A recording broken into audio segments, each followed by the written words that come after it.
Assalamualaikum warahmatullahi wabarakatuh. Jadi pada kesempatan kali ini saya akan menjelaskan tentang materi 12 prinsip animasi. 12 prinsip animasi. Jadi ada berbagai macam teori dan pendapat tentang bagaimana seharusnya animasi itu dibuat. Tetapi setidaknya ada 12 prinsip yang harus dipenuhi untuk membuat sebuah animasi yang hidup. Langsung saja yang pertama itu solid drawing.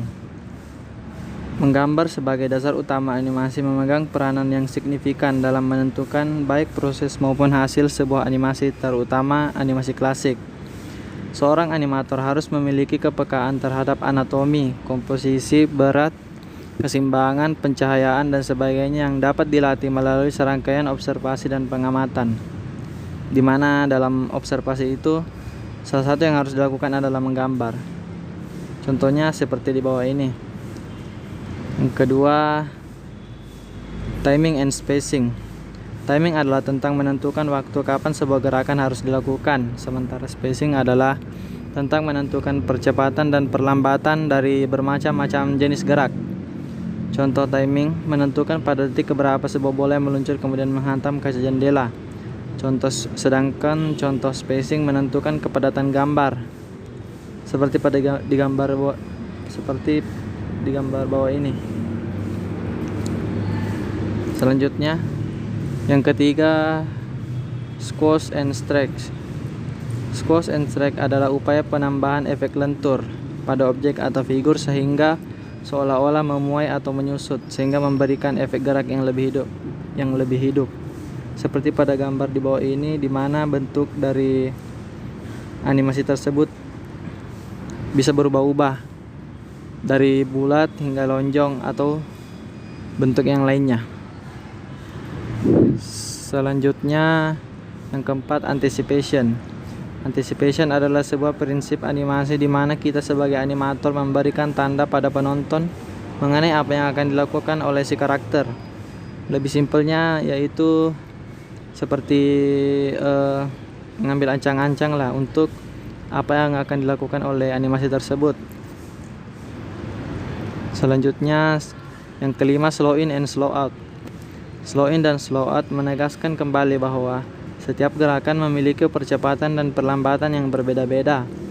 Slow in terjadi jika sebuah gerakan diawali secara lambat kemudian menjadi cepat. Begitupun sebaliknya.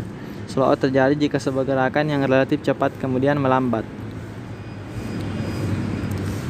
Yang keenam, yaitu arcs. Dalam animasi, setiap sistem pergerakan tubuh pada manusia, binatang, atau makhluk hidup lainnya bergerak mengikuti pola atau jalur yang disebut arcs.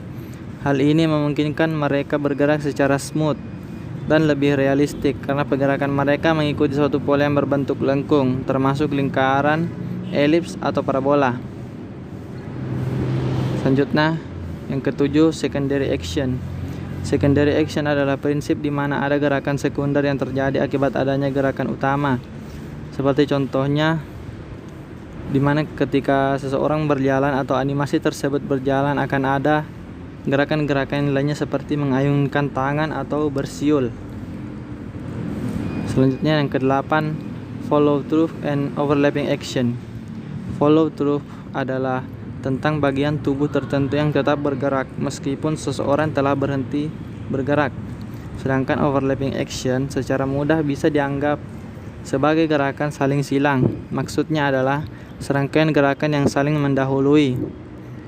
Pergerakan tangan dan kaki ketika berjalan bisa termasuk di dalamnya. Yang kesembilan, strike ahead action and pose to pose. Strike ahead adalah metode dengan menggambar secara berurutan dari gambar pertama, kedua, ketiga, dan seterusnya. Pose to pose yaitu pembuatan animasi oleh seorang animator dengan cara menggambar hanya pada keyframe tertentu. Yang di sebelah kiri itu adalah strike ahead, contoh strike ahead, sedangkan di sebelah kanan adalah contoh pose to pose. Selanjutnya 10, staging. Staging merupakan gerak keseluruhan dalam sebuah adegan yang harus tampak jelas dan detail untuk mendukung suasana atau mood yang ingin dicapai dalam sebagian atau keseluruhan scene. Lebih simpelnya, staging itu merupakan ketika seseorang animasi menyampaikan sesuatu harus diikuti dengan gerakan-gerakan tertentu untuk mendukung suasana atau mood. Yang ke-11 itu appeal. Appeal berkaitan dengan keseluruhan look atau gaya visual dalam animasi, sebagaimana gambar yang telah menelurkan banyak gaya. Animasi juga memiliki gaya yang sangat beragam. Sebagai contoh, Anda tentu bisa mengidentifikasi gaya animasi buatan Jepang dengan hanya melihatnya sekilas.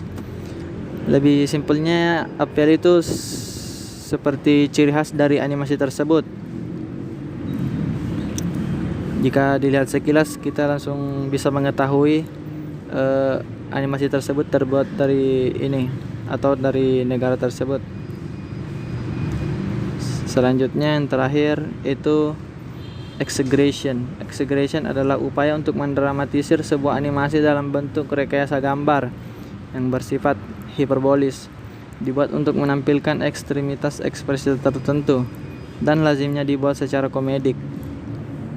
Exaggeration banyak dijumpai di film-film animasi sejenis Tom and Jerry, Donald Duck, Doraemon dan sebagainya.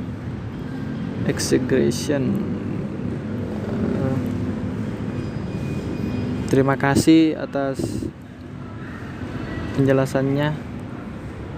Mudah-mudahan mudah dimengerti. Assalamualaikum warahmatullahi wabarakatuh.